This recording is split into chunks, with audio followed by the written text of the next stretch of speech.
Hello everyone. अभी हाल ही में अगर हम देखें तो एक नोटिफिकेशन आया है। वो किसका है? हमारा जो एग्ज़ाम कैलेंडर है 2024 का, उसका नोटिफिकेशन आया है। और उसमें एक एग्ज़ाम के बारे में अगर हम देखें तो दिया हुआ है, जिसको हम बोलते हैं प्राथमिक शाला शिक्षक पात्रता परीक्षा। ठीक है, यानी कि ये एक प्रकार का अगर देखें तो एलिजिबिलिटी टेस्ट है। ठीक है, एमपी टेट वर्ग 3 के लिए एलिजिबिलिटी टेस्ट है। ठीक है, और ये जो परीक्षा है उसका आयोजन कब होना है? इसका आयोजन होना है अगर हम देखें तो सितंबर 2024 में ये आयोजन होना है। ठीक है, अभी जो चल रहा है जुलाई चल रहा है, यानी जुलाई अगस्त और सितंबर में इस परीक्षा का आयोजन होना है। ठीक है, इसके लिए अगर बात करें एग्जाम फॉर्म की, तो इसके जो एग्जाम फॉर्म है वो लगभग कब अगर हम देखें तो हमारा जुलाई का एंड या अगर बात करें तो अगस्त। ठीक है, जुलाई अगस्त में इसके फॉर्म भराए जाएंगे। ठीक, मिड अगस्त और जुलाई के एंड के बीच में इसके फॉर्म आएंगे और सितंबर में इस परीक्षा का आयोजन होगा।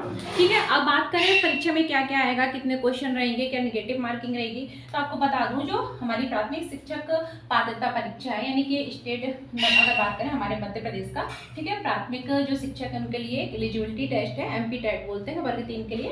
ठीक है, तो इसमें टोटल जो होंगे वो कितने प्रश्न होंगे? 150 क्वेश्चन होंगे और इनके अगर मार्क्स देखें तो इनके मार्क्स भी कितने होंगे? 150 मार्क्स होंगे। ठीक है, इसमें किसी भी प्रकार का अगर हम देखें कोई नकारात्मक मूल्यांकन नहीं होगा। ठीक है, यानी कि इसमें जो अगर देखें कि जो प्रश्न होंगे, हर प्रश्न जो है वह 1 नंबर का होगा।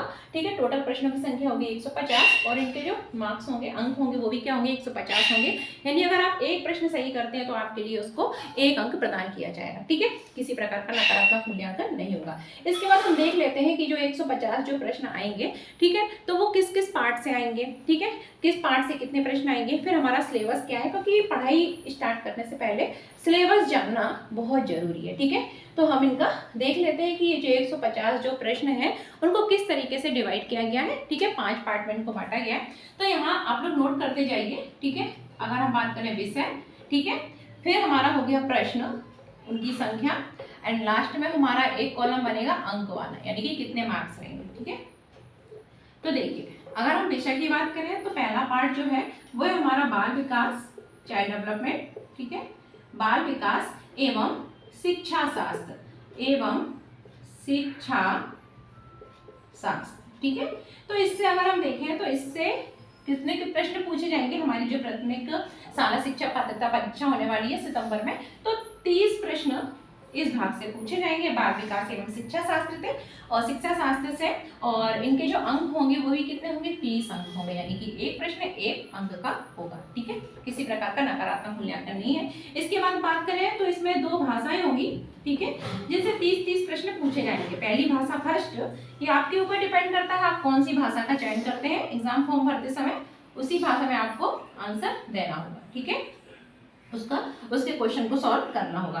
भाषा फर्स्ट से अगर हम देखें तो 30 प्रश्न पूछे जाएंगे, 30 प्रश्न पूछे जाएंगे। भाषा सेकंड से भी कितने प्रश्न पूछे जाएंगे? 30 प्रश्न पूछे जाएंगे, जिनके अंक कितने होंगे? 30 होंगे। ठीक है, इनके अंक कितने होंगे? 30 होंगे। मार्क जो होंगे वो 30 होंगे। ठीक है, तो ये 3 पार्ट हो गए। उसके बाद चौथा पार्ट होगा गणित विषय। ठीक है, मैथ, गणित, और इसमें भी प्रश्नों की संख्या कितनी रहेगी? 30 रहेगी और इसमें भी जो अंक होंगे वो कितने होंगे? 30 नंबर के 30 प्रश्न होंगे। लास्ट पार्ट है देखो 1 2 3 4 एंड लास्ट जो पार्ट है हमारा वो है पर्यावरण अध्ययन। क्या है? पर्यावरण अध्ययन, एनवायरमेंटल स्टडी, पर्यावरण अध्ययन। इसके भी 30 प्रश्न पूछे जाएंगे और इनके लिए अंक जो होंगे वो निर्धारित कितने होंगे? 30। ठीक है, तो इस तरीके से अगर बात करें तो टोटल जो प्रश्न है इनकी संख्या कितनी होगी? देखो 30 यानी 35 जा टोटल प्रश्न कितने होंगे? 150 और टोटल अंक भी कितने होंगे? 150 होंगे। यानी सितंबर में जो एमपी टेट वर्ग 3 के लिए होने वाला है, ठीक है, एक प्रकार का एलिजिबिलिटी टेस्ट है, इसमें प्रश्नों की संख्या भी 150 होगी और अंक भी होंगे 150। ठीक है, अब हम स्टार्ट करने वाले हैं। ठीक है, सारा ही पढ़ेंगे लेकिन स्टार्ट करने वाले हैं हम पर्यावरण अध्ययन से। ये जितने भी पार्ट है ना, जितने भी आपको ये टॉपिक दिख रहे हैं, मतलब पार्ट दिख रहे हैं, इनके अंदर सब टॉपिक पढ़ेंगे। ठीक है, बाल विकास एवं शिक्षा शास्त्र एक विषय हो गया हमारा। भाषा फर्स्ट, भाषा सेकंड, जैसे आप हिंदी का चयन करते हैं फर्स्ट भाषा के रूप में, सेकंड भाषा के रूप में आप संस्कृत का चयन करते हैं या आपका मन इंग्लिश का चयन करते हैं। ठीक है, तो उसको आपको सॉल्व करना पड़ेगा। गणित सबके लिए रहेगा और पर्यावरण अध्ययन भी सबके लिए रहेगा। ठीक है, ये आप पर डिपेंड है आप किस भाषा का चयन करते हैं। बाकी 1 2 3 ओवरऑल सबके लिए एक जैसे। ठीक है, तो स्टार्टिंग हम करेंगे पर्यावरण अध्ययन से। उसके बाद हमारे और भी लेक्चर आएंगे धीरे धीरे, तो इन टॉपिक से भी स्टार्ट कर देंगे वीडियो। पर्यावरण अध्ययन की बात करें तो पर्यावरण अध्ययन में 30 क्वेश्चन होंगे, ठीक है, जो 2 पार्ट में डिवाइड होंगे। कितने पार्ट में डिवाइड होंगे? 2 पार्ट में, ठीक है। अब हम देख लेते हैं पर्यावरण अध्ययन यानी एनवायरमेंटल स्टडी, और उसके लिए हम अपनी जो क्लास है रेगुलर क्लास स्टार्ट करेंगे, ठीक है। पर्यावरण अध्ययन जिसको हम क्या बोलते हैं? एनवायरमेंटल स्टडी बोलते हैं, और इसमें आप इसको EVSD बोल देते हैं, ठीक है। और इसका जो लेवल है वो अगर देखें तो 10th तक का लेवल रहता है। प्रश्न इससे ऊपर नहीं पूछे जाएंगे 10th के लेवल से, ठीक है, इससे ऊपर नहीं पूछा जाता, ठीक। आप पढ़ लिया अगर 10th तक के लेवल को तो बस आप सब क्वेश्चन सॉल्व हो जाएंगे, ठीक है। तो हम स्टार्टिंग करते हैं पर्यावरण अध्ययन, जो हमारा 5वां पार्ट था, ठीक है, पर्यावरण अध्ययन, ठीक है। पर्यावरण अध्ययन जो है एक एक करके सारा ही पढ़ना है। पर्यावरण अध्ययन से स्टार्ट कर लेते हैं। इसके टोटल रहेंगे 30 प्रश्न और इनके मार्क्स ये हो गए हमारे प्रश्न, और इनके जो अंक है यानी कि कितने नंबर के होंगे? 30 मार्क्स के होंगे, ठीक है। अब जो 30 क्वेश्चन होंगे ये 2 पार्ट में डिवाइड होंगे हमारे, ठीक है। एक तो 20 क्वेश्चन हमारे विषय वस्तु से संबंधित होंगे। किससे संबंधित होंगे? विषय वस्तु से संबंधित होंगे। काफी लेंथी सिलेबस है लेकिन मैं अच्छे से कंप्लीट करा दूंगी, ठीक है, टेंशन की जरूरत नहीं है। एंड 10 क्वेश्चन जो होंगे वो हमारे पैडागॉजी से संबंधित होंगे, ठीक है। किससे संबंधित होंगे? पैडागॉजी से, ठीक है, पैडागॉजिकल, ठीक है, इसको बोलते हैं मुद्दे वगैरह भी बोल सकते हैं। क्या? पैडागॉजिकल मुद्दे, ठीक है, इनसे संबंधित 10 क्वेश्चन होंगे। तो इस तरीके से पर्यावरण अध्ययन यानी एनवायरमेंटल स्टडी के अंतर्गत प्रश्नों की संख्या होगी 30, जिसमें से 20, ठीक है, यानी 20 क्वेश्चन 20 अंक के विषय वस्तु कंटेंट से रिलेटेड होंगे, और 10 क्वेश्चन जो है वो पैडागॉजी से रिलेटेड होंगे, ठीक है। तो कि करके हम स्टार्ट करते हैं। पहले मैं आपको ये सिलेबस इसका लिख दूं, हमारे विषय वस्तु का सिलेबस क्या है एंड पैडागॉजी का सिलेबस क्या है, ठीक है, ये लिख देते हैं।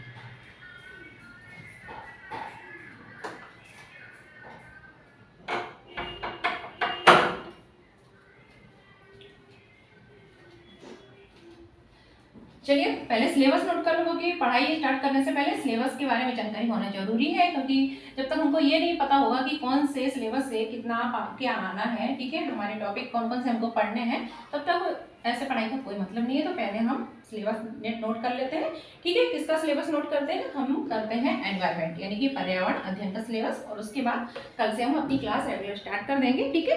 एक मतलब यूनिट वाइज जो यूनिट होंगी हमारी, ठीक है। सबसे पहले अगर हम बात करें, हमारा सिलेबस है पर्यावरण अध्ययन का, पर्यावरण अध्ययन, ठीक है। इसमें से 30 क्वेश्चन टोटल आने हैं। 20 का पहले नोट कर लेते हैं जो हमारे विषय वस्तु है, ठीक है। इसकी जो पहली यूनिट है वो है हमारा परिवार और हमारे मित्र। जो फर्स्ट यूनिट है, ठीक है, वो क्या है? हमारी हमारा परिवार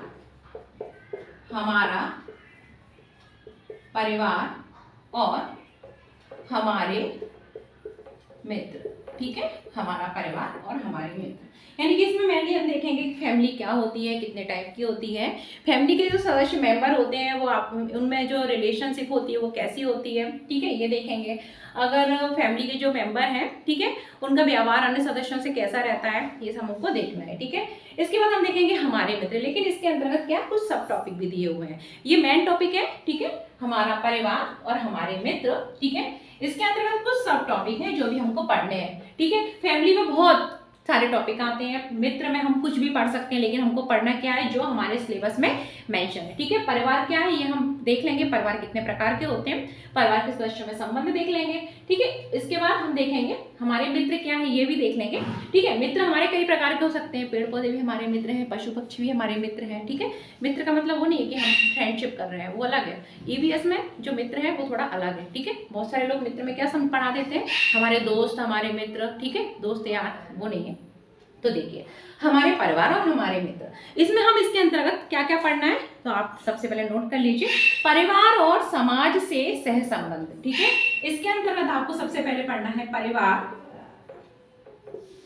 और समाज, ठीक है। इसमें हम देखेंगे परिवार क्या है, फिर देखेंगे समाज क्या है, और परिवार और समाज से सह संबंध, ठीक है। इसमें क्या रिलेशन है, परिवार और समाज से सह संबंध, ठीक है। ये हमारा जो है नोटिफिकेशन मेनली जो सिलेबस का है उसमें दिया हुआ है, मेंशन है, परिवार और समाज से सह संबंध, ठीक है, ये हमको देखना है। फिर हमें इसके अंतर्गत क्या देखना है, हमारी ये एक यूनिट हो गई, हमारा मित्र और हमारे परिवार। ठीक है, इसके अंतर्गत पहला टॉपिक है परिवार और समाज से सहसंबंध। ठीक है, इसमें हमको क्या पढ़ना है, इसमें हमको देखना है परिवार के अंतर्गत देखना है क्या क्या देखना है, हमारे बड़े बूढ़े। ठीक है, अब परिवार में कौन कौन होते हैं, परिवार में बड़े बूढ़े होते हैं, बुजुर्ग होते हैं, बच्चे होते हैं, महिलाएं होती हैं। ठीक है, कुछ बच्चे ऐसे होते हैं जिनको विशेष हमारी देखरेख की आवश्यकता होती है। ठीक है, जिनको बोलते हैं विशिष्ट आवश्यकता वाले बच्चे। ठीक है, और क्या होते हैं, किशोर होते हैं। ठीक है, तो इन सब के बारे में हमको पढ़ना है। ठीक है, किसके बारे में, परिवार के बड़े बूढ़े। ठीक है, आप चाहे तो नोट कर ले, हमको किसके बारे में पढ़ना है, परिवार में जो बड़े बूढ़े होते हैं, परिवार के बड़े बूढ़े। ठीक है, बड़े बूढ़े, फिर इनको बुजुर्ग भी बोल सकते हैं, बीमार, किशोर।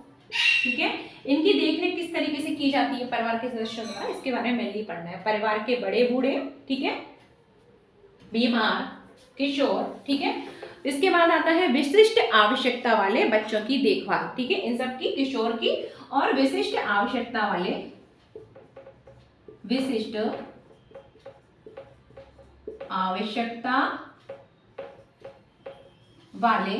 बच्चों की देखभाल। ठीक है, विशिष्ट आवश्यकता वाले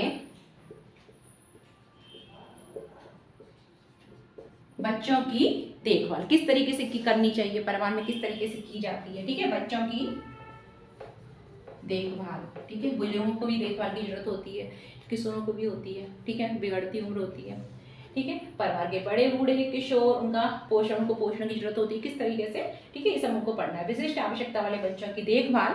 ठीक है, और उनके प्रति हमारी अगर देखें संवेदनशीलता। ठीक है, जो विशिष्ट आवश्यकता वाले बच्चे होते हैं उनको हमारी संवेदनशीलता की भी आवश्यकता होती है। तो विशिष्ट आवश्यकता वाले बच्चों की देखभाल और उनके प्रति हमारी संवेदनशीलता। काफी बड़ा सिलेबस है, सारा कंप्लीट करें। ठीक है, तो ये मेनली किस में आ रहा है, परिवार और समाज से संबंध में। ठीक है, ये सब टॉपिक है, परिवार के बड़े बूढ़े, ठीक है, बीमार, किशोर, विशिष्ट आवश्यकता वाले बच्चे, जैसे कि मंदबुद्धि कुछ बच्चे होते हैं। ठीक है, विशिष्ट आवश्यकता वाले बच्चे। ठीक है, उनकी देखभाल किस तरीके से की जाती है, उनके प्रति हमारी संवेदनशीलता। ठीक है, ये एक सब टॉपिक हो गया, इसको मैं क्लीन कर रही हूँ। ये हमारी मेन यूनिट है, इसका एक ये सब टॉपिक है। ठीक है, नोट कर लिया होगा आप लोगों ने। इसके बाद जो हमारा अगला सब टॉपिक है इसी यूनिट के अंतर्गत, ठीक है, वो क्या है, तो उसको देख लेते हैं। ठीक है, बहुत गर्मी है। ठीक, तो अगला हमारा सब टॉपिक है वो है हमारे पशु पक्षी। ठीक है, क्या है, हमारे पशु पक्षी। ठीक है, अगला टॉपिक क्या है, हमारे पशु पक्षी। पशु पक्षी भी हमारे एक तरीके से मित्र ही है। ठीक है, पशु जो होते हैं वो हमारे कृषि कार्य में सहयोग करते हैं। ठीक है, पक्षी जो है वो किस में सहायता करते हैं, पोलिनेशन, परागण में सहायता करते हैं। ठीक है, तो क्या है, हमारे पशु पक्षी, ये हमारा अगर देखें तो हमारा जो मेन यूनिट है उसका एक टॉपिक है हमारे पशु पक्षी। ठीक है, इसमें हमको पढ़ना क्या है, इसमें हमको देखना है हमारे पशु पक्षी में हमारे पालतू पशु पक्षी। कैसे पशु, पालतू पशु। ठीक है, मालवाहक पशु, जो माल को ढोने का काम करते हैं, मालवाहक पशु। ठीक है, जैसे अगर जो माल को ढोने का काम करते हैं, ठीक है, हमारे बोझा उठाते हैं, मालवाहक पशु। हमारे आसपास के परिवेश के जीव जंतुओं के बारे में, हमारे आसपास सराउंडिंग क्या है, अगर देखें सराउंडिंग किस प्रकार के जीव जंतु पाए जाते हैं उनके बारे में पढ़ना है। और जानवरों पर प्रदूषण का प्रभाव भी देखना है कि इन पर प्रदूषण का क्या प्रभाव पड़ता है। ठीक है, तो हमारे पशु पक्षी में हमको मेनली क्या देखना है, हमारे पालतू पशु। ठीक है, पालतू पशुओं के बारे में, हमारे पालतू पशु, ये सब हमारे मित्र ही हैं क्योंकि हमारी हेल्प करते हैं। ठीक है, आप लोगों ने देखा होगा कि जो बैलगाड़ी होती है उसमें बैल का यूज़ होता है, हमारे कृषि कार्य में सहायक होते हैं। ठीक है, घोड़ा गाड़ी जो होती है, ठीक है, जिसको तांगा बोलते हैं, घोड़ों का यूज़ होता है, गधों का भी यूज़ होता है, याक वगैरह इन सब का यूज़ होता है। ठीक है, तो हमारे पालतू पशु। ठीक है, इसके बाद हम क्या देखेंगे, मालवाहक पशु। ठीक है, जो बोझ होते हैं, माल वाहक पशु। पालतू पशु हम पालते हैं, गाय भैंस वगैरह, भेड़, ठीक है, बकरियां, तो मालवाहक पशु। इसके बाद हमारे आसपास के परिवेश के कुछ प्रमुख जीव जंतु। ठीक है, इसके बाद हम क्या देखेंगे, मालवाहक पशु के बाद पढ़ेंगे हम हमारे जो आसपास का परिवेश है, आस पास के परिवेश के, ठीक है, जो जीव जंतु है, जीव जंतु, उनके बारे में हम देखेंगे। और जानवरों पर प्रदूषण का क्या प्रभाव पड़ता है ये देखेंगे। इसके बाद अगला है वो है जानवरों पर प्रदूषण का प्रभाव। देखो एक टॉपिक पॉल्यूशन है जिसमें मेनली दिया गया है वाटर पॉल्यूशन और शायद एयर पॉल्यूशन, ठीक है, आपका है सिलेबस में, ठीक है, अभी देखेंगे तो उधर भी हम पॉल्यूशन पढ़ लेंगे कि पॉल्यूशन का क्या प्रभाव पड़ता है जानवरों पर, लेकिन यहाँ मेंशन है तो यहाँ अलग से पढ़ लेंगे जानवरों पर प्रदूषण का क्या प्रभाव पड़ता है, ठीक है। तो ये हमारे परिवार और हमारे मित्र के अंतर्गत ही एक टॉपिक है। इसके अंतर्गत अगला अगर देखें, ठीक है, पहला हमने देख लिया परिवार और समाज से संबंध वगैरह, उसमें अंतर्गत कौन कौन से सब टॉपिक थे। दूसरा अगर हमने देखा कि जो पशु वगैरह से संबंधित यूनिट थी एक सब यूनिट, ठीक है, मेन यूनिट क्या हमारा परिवार हमारे मित्र। और इसमें थर्ड देखें तो हमारे पेड़ पौधे, ठीक है। पहले हमने क्या देख लिया परिवार समाज के बारे में देख लिया, ठीक है, विशेष आवश्यकता वाले बच्चे, बुजुर्ग, बूढ़े, ठीक है, किशोर वगैरह, उनकी देखरेख किस तरीके से करनी चाहिए, उनके प्रति हमारी संवेदनशीलता। दूसरे में हमने देख लिया हमारे जो पशु पक्षी वगैरह के बारे में। थर्ड यूनिट मतलब थर्ड पार्ट में, फर्स्ट यूनिट का जो थर्ड पार्ट है उसमें हम देखेंगे पेड़ पौधों के बारे में। पेड़ पौधे भी हमारे मित्र हैं, ठीक है। तो बहुत सारे लोग हमारे मित्र में दोस्त यार पढ़ा रहे हैं, ऐसा कुछ भी नहीं है, ठीक है, हमारे पेड़ पौधे, ठीक है। थर्ड में हम देखेंगे हमारे पेड़ पौधे, ठीक है, पेड़ पौधे भी हमारे मित्र हैं। पेड़ पौधे नहीं होते तो हमको खाना ही नहीं मिलता, ऑक्सीजन ही नहीं मिलती, ठीक है। तो हमारे पेड़ पौधे, ठीक है, इसमें हम देखेंगे मेनली क्या जो स्थानीय पेड़ पौधे होते हैं, ठीक है, स्थानीय पेड़ पौधे, स्थानीय पेड़ पौधे, ये सब आपके सिलेबस में मेंशन है, स्थानीय पेड़ पौधे, ठीक है। इसके बाद हम देखेंगे पेड़ पौधों एवं मनुष्यों की, ठीक है, पेड़ पौधों और मनुष्यों की निर्भरता, यानी कि किस प्रकार मनुष्य पेड़ पौधों पर डिपेंड है, पेड़ पौधे मनुष्य पर डिपेंड है, किस तरीके से, ठीक है। तो दोनों की निर्भरता, स्थानीय पेड़ पौधे और इसके बाद पढ़ेंगे मनुष्य और पेड़ पौधों की निर्भरता, ठीक है, परस्पर निर्भरता, ठीक है, परस्पर निर्भरता या अंतः अगर देखें तो निर्भरता, आपके सिलेबस में मेंशन है अंतः निर्भरता, ठीक है, अंतः निर्भरता, ठीक है। ये इसके बाद है वनों की सुरक्षा, कि वन जो है उनकी सुरक्षा जरूरी है, ठीक है। जो अगर हम देखें तो कटाई वनों की हो रही है, ठीक है, तो निर्वनीकरण हो रहा है, तो उसको किस तरीके से हम रोक सकते हैं, तो वनों की सुरक्षा, उसकी आवश्यकता और महत्व, ठीक है। अगला इसके अंतर्गत हम पढ़ेंगे वनों की सुरक्षा क्यों आवश्यक है, वनों की सुरक्षा, वनों का महत्व, ठीक है, ये हम देखेंगे। और वन जो है उनकी आवश्यकता हमारे लिए क्यों है, वनों की अगर देखें तो आवश्यकता, ये देखेंगे, ठीक है। वनों की सुरक्षा के लिए कई सारे एक्ट बनाए गए हैं, ये एक्ट पढ़ेंगे। इसके बाद हम देखेंगे कि अभी हमने क्या देखा था जब हमने जीव जंतु पढ़े थे, जीव जंतुओं पर प्रदूषण का प्रभाव। अब हम देखेंगे कि वनों पर, ठीक है, या पेड़ पौधों पर प्रदूषण का प्रभाव। तो हमारा अगला है, इसी में मेंशन है सिलेबस में, पेड़ पौधों पर प्रदूषण का प्रभाव, ठीक है। तो ये हमारी यूनिट फर्स्ट जो है, ठीक है, वो कंप्लीट होने वाली है। एक और इसका सब टॉपिक रह गया। सबसे पहले परिवार समाज के बारे में हमने अच्छे से देख लिया, ठीक है, किस किस के बारे में हमको पढ़ना है उसके सब टॉपिक देख लिए। सेकंड में हमने क्या देखा कि जो पशु पक्षी रहते हैं उनके बारे में, ठीक है। थर्ड में क्या पेड़ पौधे, और जो फोर्थ है, ठीक है, फर्स्ट यूनिट का ही फोर्थ पार्ट है, उसमें हम देखेंगे मेनली हमारे जो अगर देखें नेचुरल रिसोर्सेज, ठीक है, यानी कि प्राकृतिक संसाधन, प्रकृति के द्वारा हमको, ठीक है, कौन कौन से संसाधन प्राप्त हुए जिनको हम बोलते हैं नेचुरल रिसोर्सेज, ठीक है। तो अगला है हमारा नेचुरल रिसोर्सेज, यानी कि प्राकृतिक संसाधन, यानी कि यूनिट फर्स्ट का फोर्थ पार्ट, ठीक है। क्या है हमारे प्राकृतिक संसाधन, हमारे प्राकृतिक संसाधन, ठीक है, जो नेचुरल रिसोर्सेज हैं, ठीक है, उनके बारे में, ठीक है। अब हम देखेंगे इसमें क्या है जो नेचुरल रिसोर्सेज कौन कौन से हैं, उनका हम किस प्रकार से संरक्षण कर सकते हैं, ठीक है। इसके बाद हम देखेंगे कि जो एनर्जी है उसके renewable and non renewable sources कौन कौन से हैं, ठीक है, यानी नवीनीकृत अनवीनीकृत सोर्सेज कौन से हैं, पारंपरिक सोर्स कौन कौन से हैं, तो वो देखेंगे। थोड़ा आप नोट कर लीजिए, ठीक है, आपके जो सिलेबस है क्या क्या है, इसमें हमको क्या क्या पढ़ना है। हमारे प्राकृतिक संसाधन नेचुरल रिसोर्सेज पढ़ना है, जिसमें हमको मेनली बहुत सारे नेचुरल रिसोर्सेज है प्रमुख, ठीक है, क्या पढ़ना है, प्रमुख प्राकृतिक संसाधन, ठीक है, प्रमुख प्राकृतिक संसाधन, ठीक है, जो मेन जो प्राइमरी अगर देखें, ठीक है, जो मेन जो है नेचुरल रिसोर्सेज है उनके बारे में पढ़ना है, ठीक है, उनके बारे में देखना है। उसके बाद हमको क्या देखना है, उनका किस तरीके से हमको संरक्षण करना चाहिए, ठीक है, उनको हम किस प्रकार से कंजर्वेशन कर सकते हैं, संरक्षण करना है, ये देखना है। फिर हमको देखना है एनर्जी के सोर्सेज, ठीक है, कैसे सोर्सेज अगर हम देखें तो ऊर्जा के पारंपरिक और नवीनीकृत और अनवीनीकृत सोर्सेज, ठीक है, renewable and non renewable sources देखने हैं हमको एनर्जी के, ठीक है। फिर हमको क्या देखना है, ऊर्जा जो है उसके स्रोत देखने हैं, कौन से सोर्स देखने हैं, एक देखने हैं हमको नवीनीकृत और अनवीनीकृत सोर्सेज, ठीक है। नवीनीकृत के साथ हमको देखना है पारंपरिक, क्या देखना है, पारंपरिक, ठीक है, पारंपरिक। और क्या देखना है, देखो इसको अच्छे से नोट कर लो, आप लोग नोट ही कर लो तो अच्छे से कर लो। ये तो प्रमुख संसाधन देखना है, उनका संरक्षण देखना है, ठीक है। फिर हमको ऊर्जा के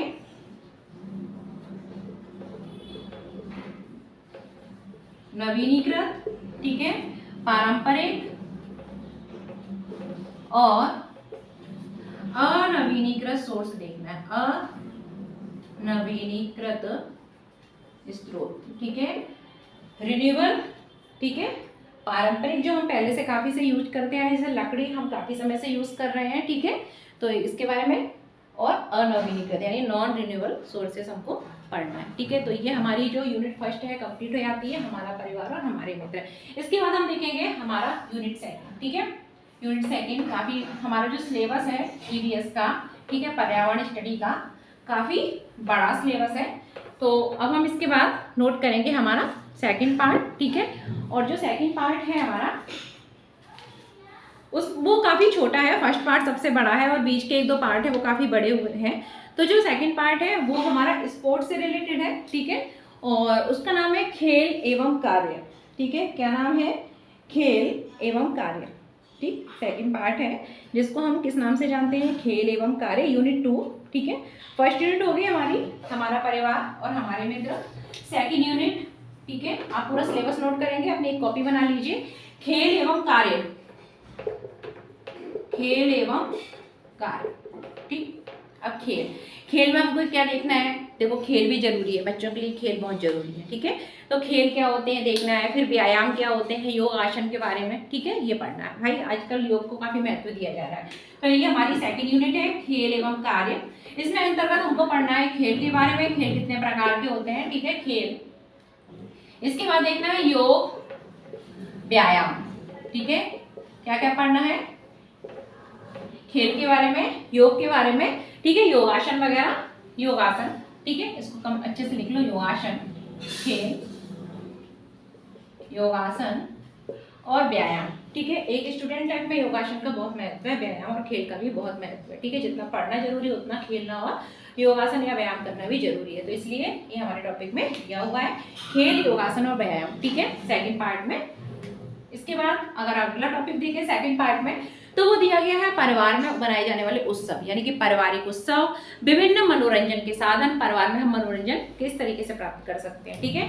तो सेकंड जो पार्ट है, जो सेकंड यूनिट का सेकंड पार्ट है वो है हमारे परिवार में मनाए जाने वाले उत्सव, पारिवारिक उत्सव, ठीक है, और परिवार में मनोरंजन के साधन, यानी कि विभिन्न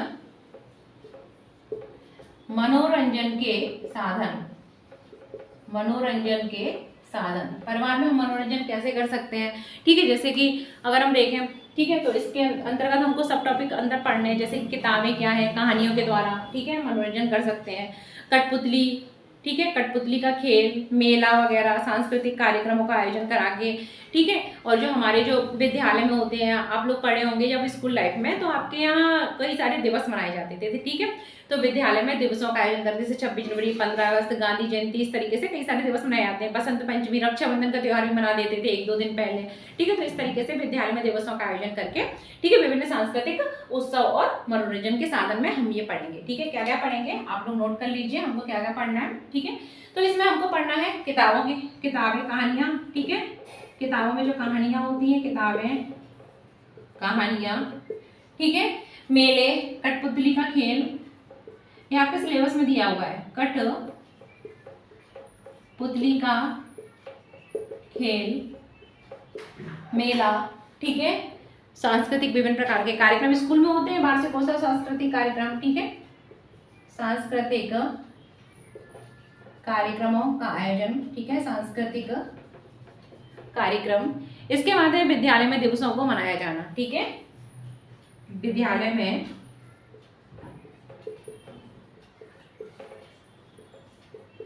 दिवसों का मनाया जाना, ये हमारा सेकंड पार्ट हो गया। ठीक है, सेकंड यूनिट कंप्लीट। खेल एवं कार्य। ठीक है, तो खेल एवं कार्य में अगर हम देखें तो खेल में के अंतर्गत ये सारे हैं, कार्य के अंतर्गत और देख लेंगे हमारी सेकंड पार्ट कंप्लीट हो जाएगा, जिसमें खेल, योगासन, व्यायाम, ठीक है, विभिन्न प्रकार के मनोरंजन के साधन कौन कौन से हो सकते हैं, पारंपरिक उत्सव, ठीक है, सांस्कृतिक जो है, ठीक है, उत्सवों का आयोजन करना, विद्यालय में दिवसों का आयोजन करना, मेला, कठपुतली के खेल, कहानियां इत्यादि के द्वारा हम मनोरंजन प्राप्त कर सकते हैं। ठीक है, उत्सव मना सकते हैं। ठीक है, कार्य के अंतर्गत देखें तो कार्य के अंतर्गत हमारे आएंगे विभिन्न प्रकार के काम। ठीक है, विभिन्न काम धंधे, विभिन्न काम धंधे, ठीक है, उद्योगों के बारे में हमको देखना है, पढ़ना है, और व्यवसाय, विभिन्न काम धंधे, ठीक है, उद्योग, ठीक है, उद्योग और व्यवसाय। ठीक है, उद्योग और व्यवसाय। तो ये कंप्लीट होती है हमारी सेकेंड यूनिट। इसके बाद हमारी जो थर्ड यूनिट आएगी वो है आवास। ठीक है, आवास यानी हैबिटेट। ठीक है, आवास क्या होता है, जहां पर, ठीक है, पशु, जीव जंतु, ठीक है, XYZ जो भी निवास करता है वो उसका कहलाता है आवास। ठीक है, आवास। तो हम देख लेते हैं, इसमें हम देखेंगे कि मनुष्यों के आवास क्या है, पशु पक्षियों के आवास क्या है। ठीक है, आवास की आवश्यकता क्यों पड़ती है, ठीक है, ये देखेंगे। तो थर्ड यूनिट जो है वो है हमारी आवास। काफी लेंथी सिलेबस, बड़ा सिलेबस है, और हमारे पास टाइम मुश्किल से मुश्किल अगर देखें तो 2 से 2.5 महीने का है, क्योंकि सितंबर में एग्जाम होना है। ठीक है, तो थर्ड यूनिट जो है वो है हमारी आवास। थर्ड यूनिट क्या है, आवास। ठीक है, हैबिटेट। तो आवास के अंतर्गत हमको क्या देखना है, पशुओं के, पक्षियों के, मनुष्यों के विभिन्न आवास। ठीक है, क्या देखना है, मनुष्य के, पशु और पक्षी के विभिन्न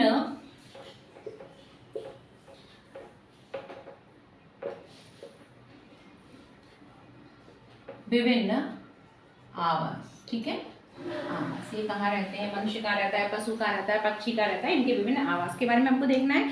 फिर हमको क्या पढ़ना है इसके अंतर्गत, आवास के अंतर्गत ही क्या अगला टॉपिक पढ़ना है कि आवास की आवश्यकता पड़ती क्यों है। ठीक है, तो आवास क्यों जरूरी है, आवास की आवश्यकता। आप ही सोचिए, अगर घर नहीं होता तो क्या होता, आपके लिए घर क्यों आवश्यक है। ठीक है, घर की आवश्यकता क्यों है, तो आवास की आवश्यकता। ठीक है, और स्वस्थ जीवन के लिए, ठीक है, आवास की विशेषताएं। ठीक है, आवास की आवश्यकता और उसकी हम विशेषताएं, आवास की आवश्यकता एवं आवास की विशेषताएं। ठीक है,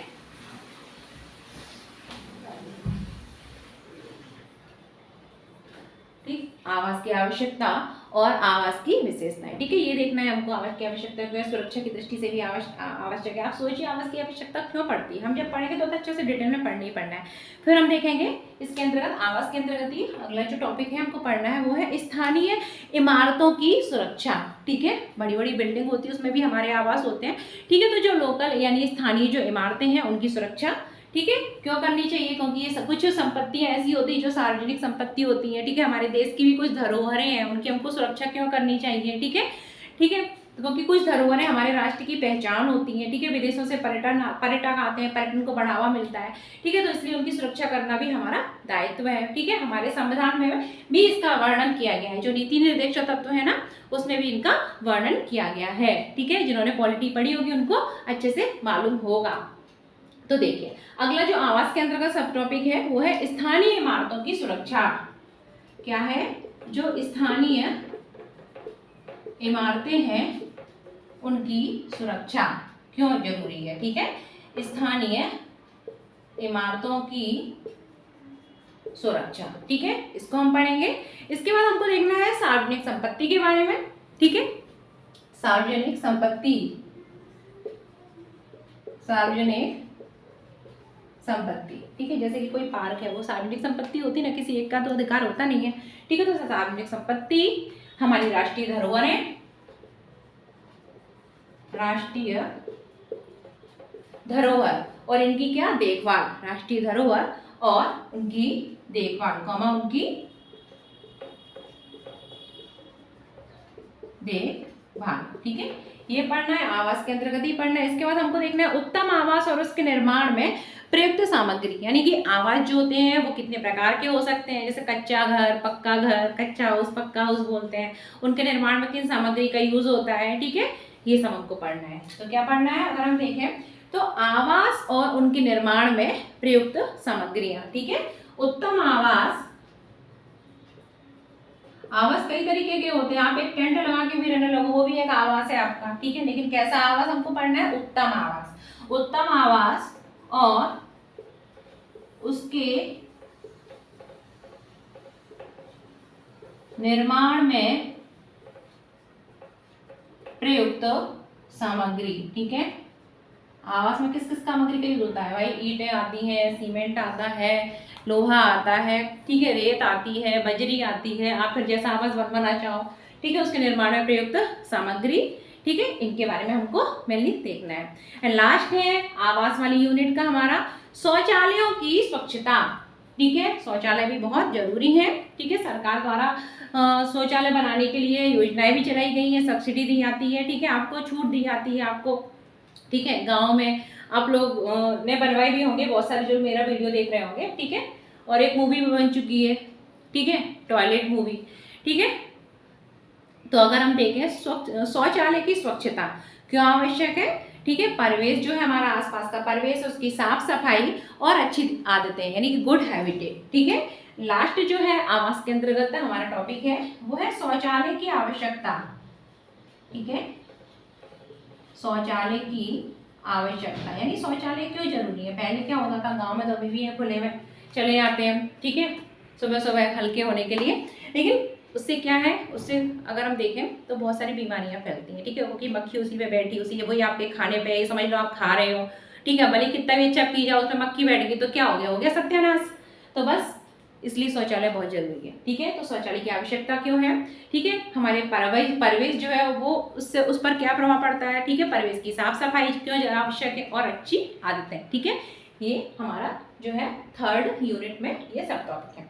इसके बाद अगर हम बात करें हमारा जो फोर्थ यूनिट है वो है हमारा भोजन और हमारी आदतें, यानी कि भोजन की आदतें, ठीक है भाई। भोजन भी गुणवत्ता उच्च, अगर हम देखें पोषक पदार्थों से युक्त गुणवत्ता युक्त भोजन हमारे लिए बहुत जरूरी है, जो कि हमारी वृद्धि और विकास में काफी सहायक है, ठीक है। तो हमारा जो फोर्थ यूनिट आती है वो आती है क्या, अगर हम देखें तो हमारा भोजन कैसा होना चाहिए, पोषक तत्वों से भरपूर होना चाहिए, ठीक है, जिसमें विटामिन भी होने चाहिए, खनिज भी होने चाहिए, मिनरल्स वगैरह सब, ये सब जो है मिनरल्स वगैरह सब होने चाहिए, कार्बोहाइड्रेट, प्रोटीन्स वगैरह सब होना चाहिए, फैट भी होना चाहिए, जरूरी है फैट भी, ठीक है। तो हमारा जो फोर्थ यूनिट है वो है हमारा भोजन, ये सब हमको एक एक करके पढ़ना है, हमारा भोजन और हमारी आदतें, ठीक है, भोजन और उससे संबंधित आदतें, ठीक है, भोजन और उससे संबंधित आदतें। अब आदतें तो हर तरीके की होती हैं भाई, कि कोई किसी की बुराई कर रहा है उसकी आदत है, ठीक है, किसी की कुछ आदत है, किसी की शॉपिंग करने की आदत है,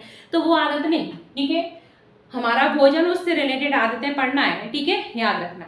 तो इसमें हमको क्या देखना है मेनली, ठीक है, ये फोर्थ यूनिट है, इसके अंतर्गत सब टॉपिक है।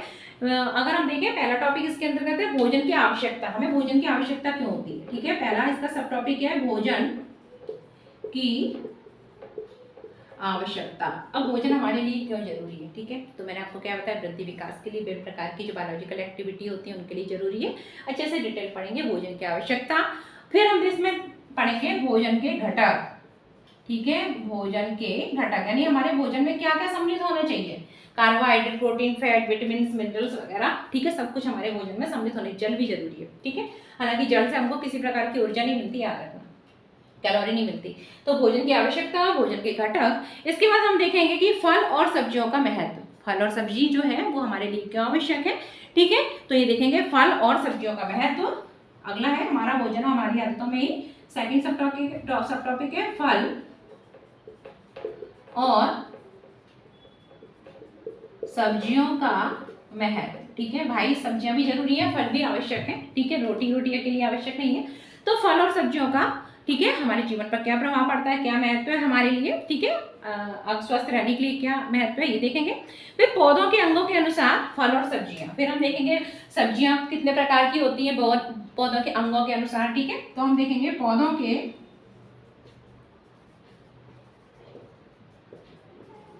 अंगों के अनुसार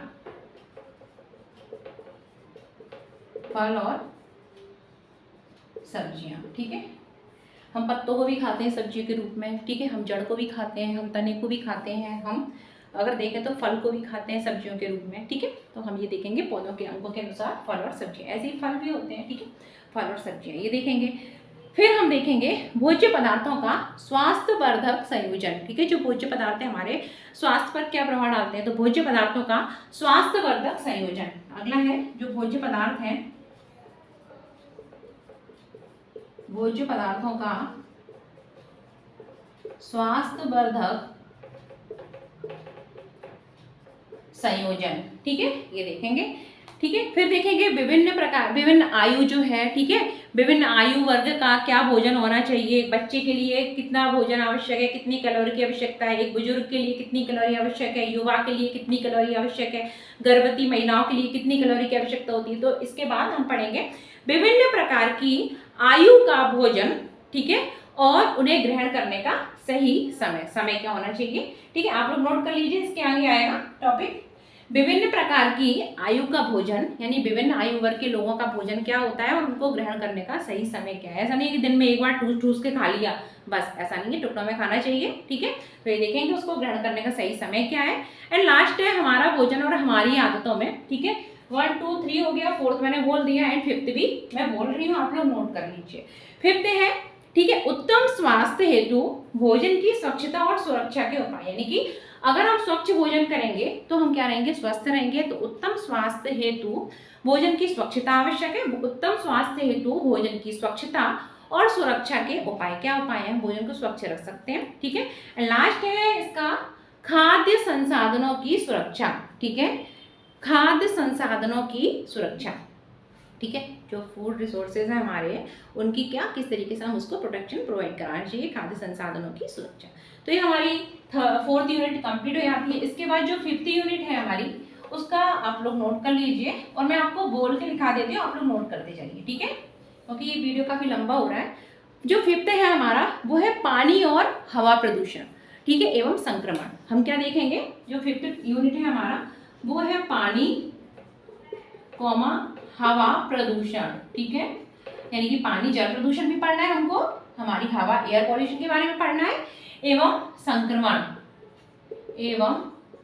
संक्रमण इन्फेक्शन वगैरह। ठीक है, संक्रमण, इसके बारे में हमको देखना है।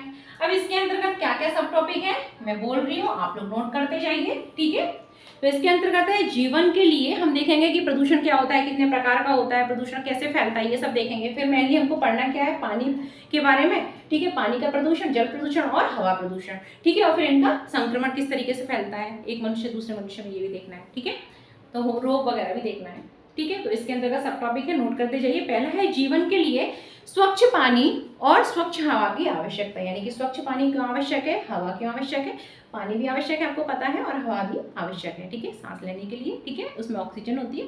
तो जीवन के लिए स्वच्छ पानी और स्वच्छ हवा की आवश्यकता पहला टॉपिक है। ठीक है, सेकंड जो इसके अंतर्गत यूनिट 5 के अंतर्गत सब टॉपिक है, वो है स्थानीय मौसम।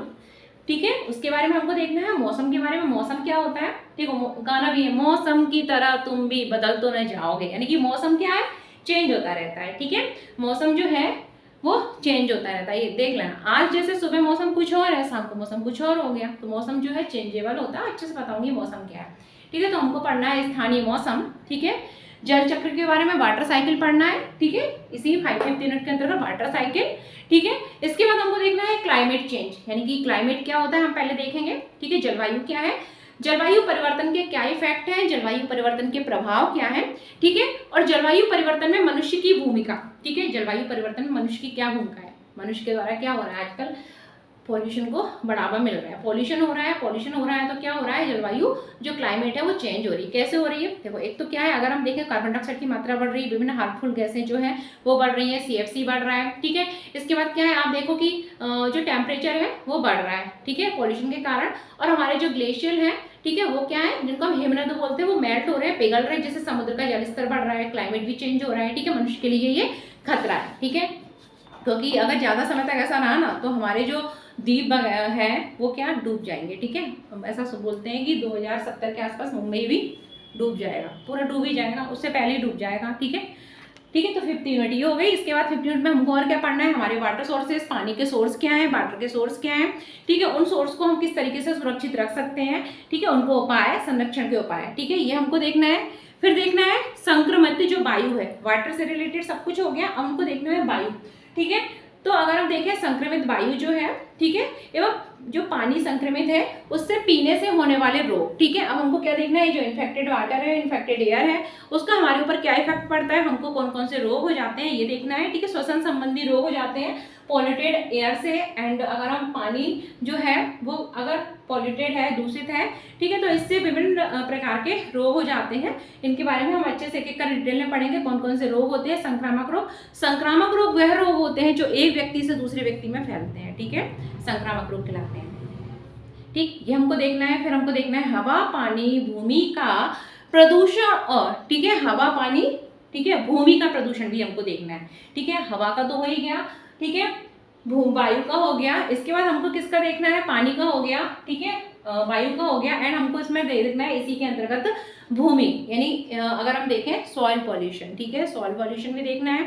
सॉइल पॉल्यूशन कैसे होता है, सॉइल इरोजन भी होता है, वो भी एक पॉल्यूशन का ही कारण, उससे भी पॉल्यूशन होता है। ठीक है, मृदा का प्रदूषण कैसे हो रहा है, मृदा की गुणवत्ता का किस तरीके से ह्रास हो रहा है, ये देखना है। उसको कम करने के उपाय, ठीक है, अपशिष्ट प्रबंधन, ठीक है, ये हमको देखना है। इसके बाद हमको पढ़ना है कि भूकंप क्या होते हैं। ठीक है, जो पृथ्वी में होने वाले जो कंपन होते हैं भूकंप कहलाते हैं, इनकी तीव्रता को किससे मापते हैं ये पढ़ना है, भूकंप के बारे में।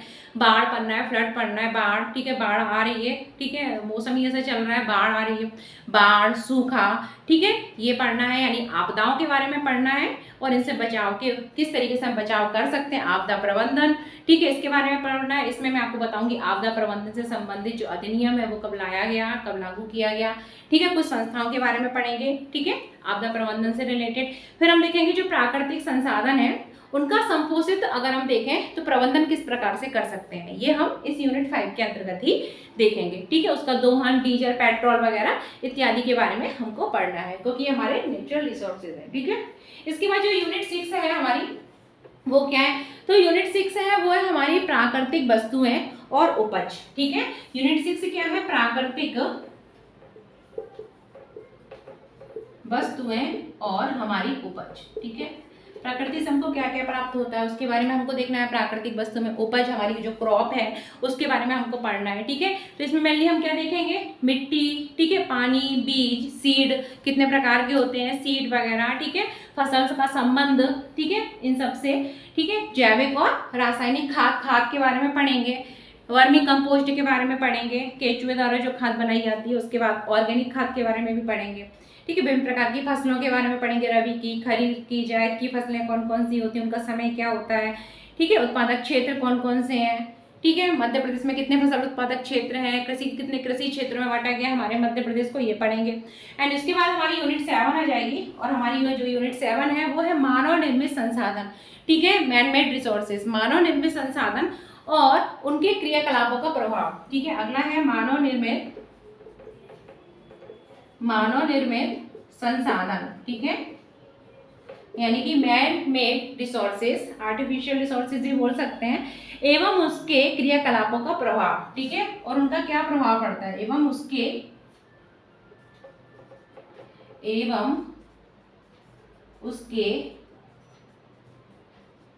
क्रियाकलापों क्या प्रभाव, जो नेचुरल रिसोर्सेज उनका क्या इफेक्ट पड़ रहा है ये देखेंगे। हमारे मैन मेड रिसोर्सेज जो है, ठीक है, वो देखेंगे, और उनके क्रियाकलापों का प्रभाव, जिसमें हम देखेंगे वनों की कटाई, मनुष्य द्वारा जो है अपने आवश्यकता की पूर्ति के लिए वनों की कटाई की जा रही है, डिफॉरेस्टेशन हो रहा है, उसको बढ़ावा मिल रहा है, शहरीकरण को बढ़ावा मिल रहा है, जिसके कारण वनों का सफाया किया जा रहा है। जहाँ कहीं जंगल हुआ करते थे, ठीक है, किसी जमाने में, आज वहाँ क्या है कि बड़ी बड़ी इंडस्ट्रियां डेवलप हो गई हैं, मल्टी डेवलप हो गई हैं, तो ठीक है, वनों की क्या हो रही है, कटाई हो रही है, शहरीकरण को बढ़ावा मिल रहा है। तो इसके अंतर्गत हमको पढ़ना है मानव निर्मित संसाधन एवं उसके क्रियाकलापों का प्रभाव के अंतर्गत हमको देखना है कि वनों की कटाई, आप लोग नोट कर लीजिए, पहला इसके अंतर्गत सब टॉपिक पढ़ना है वनों की कटाई और शहरीकरण। ठीक है, पारिस्थितिक संतुलन का प्रभाव। ठीक है, पारिस्थितिक संतुलन क्या है, इसके बाद हमको देखना है ओजोन डिप्लीशन, ओजोन क्षय, ठीक है, ओजोन क्षरण, अम्लीय वर्षा, ग्लोबल वार्मिंग, ये सब आपके सिलेबस में मेंशन है। Global warming, green house effect, इसमें से प्रश्न बनेंगे ही बनेंगे। ये जो 7 यूनिट है, green house effect, global warming, ठीक है, एसिड रेन, ठीक है, इत्यादि के वैज्ञानिक कारण और उनके निदान किस तरीके से हम कर सकते हैं, इसके लिए कई सारे समिट आयोजित की गई हैं, ठीक है। कुछ महत्वपूर्ण समिट जैसे मॉन्ट्रियल प्रोटोकॉल, क्योटो प्रोटोकॉल, ठीक है, ये सब मैं आपको बताऊंगी और इसमें प्रश्न बनेंगे ही बनेंगे, ठीक है। इसके बाद इसी जो यूनिट है 7 यूनिट, इसमें हमको देखना है पॉलीथीन प्लास्टिक का उपयोग और उनका अपघटन किस तरीके से किया जाता है, ठीक है, उनका अपघटन कैसे होता है, अपमार्जक वगैरह, डिटर्जेंट वगैरह, इनके बारे में देखेंगे, ठीक है। एंड लास्ट हम देखेंगे जीवाश्म ईंधनों के प्रयोग और उनके क्या प्रभाव पड़ते हैं, यानी जो फॉसिल से फ्यूल है उनका क्या इफेक्ट पड़ता है, क्या प्रभाव पड़ता है, तो जीवाश्म ईंधनों के प्रयोग और उनका प्रभाव। लास्ट में आपदा प्रबंधन, इसमें भी मेंशन कर दिया गया है, उसके ऊपर वाली जो यूनिट थी हमारी 4th यूनिट, उसमें भी दिया गया था, तो हम 4th यूनिट में भी पढ़ लेंगे पूरा आपदा प्रबंधन, ठीक है। एंड लास्ट जो यूनिट है 8th यूनिट, ठीक है, लास्ट है हमारी ईवीएस की 8th यूनिट, ठीक है। जो 20 नंबर के जो 20 प्रश्न आएंगे ना, तो इसमें से आएगा, काफी सिलेबस है। 8th यूनिट वो हमारे अंतरिक्ष से रिलेटेड है, किससे संबंधित है, अंतरिक्ष, ठीक है, स्पेस, अंतरिक्ष से संबंधित है। अंतरिक्ष विज्ञान क्या है हमारा, अंतरिक्ष विज्ञान से संबंधित है। और इसके अंतर्गत हमको देखना है अंतरिक्ष वैज्ञानिकों का परिचय, ठीक है, जो हमारे अंतरिक्ष वैज्ञानिक होते हैं उनके बारे में देखना है। कुछ संस्थान देखने हैं अंतरिक्ष से संबंधित संस्थान, इसरो वगैरह काफी महत्वपूर्ण है, ठीक है, इसके बारे में देखना है। और जो हमारे जो अगर देखें अंतरिक्ष वैज्ञानिक, तो अंतरिक्ष में कितना समय बिताया है उसके बारे में, कल्पना चावला है, सुनीता विलियम्स है, इनके बारे में कुछ हमको पढ़ना है, ठीक है। उसके बाद हमको देखना है कुछ अनुसंधान रिसर्च सेंटर वगैरह हैं, ठीक है, उसके बारे में अंतरिक्ष जीवन के वैज्ञानिक तत्व और जीवन की संभावनाएं, ये हमको देखना है। एंड इसके बाद जो लास्ट है वो हमारे अंतरिक्ष यान, ठीक है, अंतरिक्ष यान यानी व्हीकल जो है अंतरिक्ष में जाते हैं, अंतरिक्ष यान देखना है, उनकी पीढ़ियां देखनी है, ठीक है, जैसे PSLV, GSLV, ठीक है, अगर हम देखें SLV, ASLV, ठीक है, इनके बारे में आपको डिटेल से बताऊंगी, ये देखना है। फिर अंतरिक्ष में कौन कौन सी खोजें हैं, अंतरिक्ष से संबंधित खोजें, भविष्यवाणी है, ये हमको पढ़ना है। तो ये हमारा 20 मार्क्स से रिलेटेड कंप्लीट हो गया, ठीक है। एक पार्ट जो है कितने से रिलेटेड, 20 से रिलेटेड, पहले इसको कंप्लीट करेंगे। बचा हुआ जो 10 नंबर का पार्ट है पेडागोजिकल मुद्दे से रिलेटेड, ठीक है, जिसमें हमको पढ़ना है पर्यावरण अध्ययन की अवधारणा और उसकी आवश्यकता, पर्यावरण अध्ययन क्यों जरूरी है, उसकी अवधारणा क्या है, उसकी आवश्यकता क्यों होती है, ठीक है, क्यों है, ये हमको जानना है। फिर हमको जानना है कि पर्यावरण जो स्टडी, एनवायरमेंटल स्टडी हम कर रहे हैं उसका क्या क्या है, महत्व है, ठीक है, ये 10 मार्क्स से आएंगे, ठीक है। उसका महत्व हमको देखना है, पर्यावरण अध्ययन का महत्व देखना है, समेकित पर्यावरण शिक्षा, एनवायरमेंटल जो एजुकेशन है, समेकित पर्यावरणीय शिक्षा क्या है इसके बारे में देखना है, इससे संबंधित प्रश्न आएंगे। फिर पर्यावरण शिक्षा के सूत्र एवं दायित्व, थर्ड टॉपिक है पेडागोगी में पर्यावरण शिक्षा के सूत्र एवं दायित्व। एंड उसके बाद है पर्यावरण शिक्षा का विज्ञान और सामाजिक विज्ञान, पर्यावरण शिक्षा से संबंधित विज्ञान और उसका सामाजिक विज्ञान, ये हमको देखना है। एंड ठीक है, अवधारणाओं के स्पष्टीकरण हेतु प्रविधियां और गतिविधियां, ठीक है। अगला जो है पेडागोगी में वो है अवधारणाओं के अध्ययन से रिलेटेड, अगर देखें प्रविधियां और गतिविधियां। उसके बाद है परिवेशीय भ्रमण, ठीक है, परिवेशीय भ्रमण, प्रयोगात्मक कार्य, प्रोजेक्ट वर्क से रिलेटेड हमको, ठीक है, कुछ बातें देखनी है, उसका महत्व क्या है, चर्चा, परिचर्चा, प्रस्तुतिकरण, प्रेजेंटेशन क्या होता है, ठीक है, समूह शिक्षण की व्यवस्था से संबंधित प्रश्न आएंगे, ये काफी पूछा जाता है समूह शिक्षा से संबंधित, ठीक है। इसके बाद सतत व्यापक मूल्यांकन, ठीक है, शिक्षण के दौरान प्रश्न पूछना, इससे काफी प्रश्न पूछे जाते हैं, सतत व्यापक मूल्यांकन से संबंधित काफी परीक्षा में इससे प्रश्न पूछे गए हैं, ठीक है। इसके दौरान क्या है, शिक्षण के दौरान प्रश्न पूछना, मुख्य और लिखित अभिव्यक्ति के अवसर देना, इससे प्रश्न पूछे जाएंगे, वर्कशीट और, ठीक है, इससे संबंधित प्रश्न पूछे जाएंगे। बच्चे की पोर्टफोलियो का विकास करना, ठीक है, ये सब इसके अंतर्गत आएगा। लास्ट आएगा जिसको हम जानते हैं पर्यावरणीय शिक्षा में किस प्रकार की, अगर हम किसी को बच्चों को पर्यावरणीय शिक्षा दे रहे हैं, एनवायरमेंटल स्टडी उनको प्रदान कर रहे हैं, तो हमको किस प्रकार की शिक्षक सामग्री का प्रयोग करना चाहिए, ठीक है, इसके बारे में हम प्रश्न पूछे जाते हैं और मैं आपको अच्छे से पढ़ाऊंगी ताकि आपका कोई भी प्रश्न गलत ना हो। एंड लास्ट जो है पेडागोगी जो 10 नंबर की आएगी, उसमें लास्ट टॉपिक है वो है स्थानीय परिवेश की पर्यावरणीय समस्याएं, यानी कि लोकल जो हमारा परिवेश है उसकी पर्यावरणीय समस्याएं क्या है, उनका समाधान क्या है, ठीक है। तो ये हमको एनवायरमेंटल स्टडी जो 30 मार्क्स की है उसमें ये पूरा आपका सिलेबस है, ठीक है। कल से हम अपना अगर देखें तो यूनिट बाई यूनिट इसका हम स्टार्ट कर देंगे, आप लोग एक कॉपी बना लीजिए, ठीक है। चलिए मिलते हैं कल फर्स्ट यूनिट के साथ।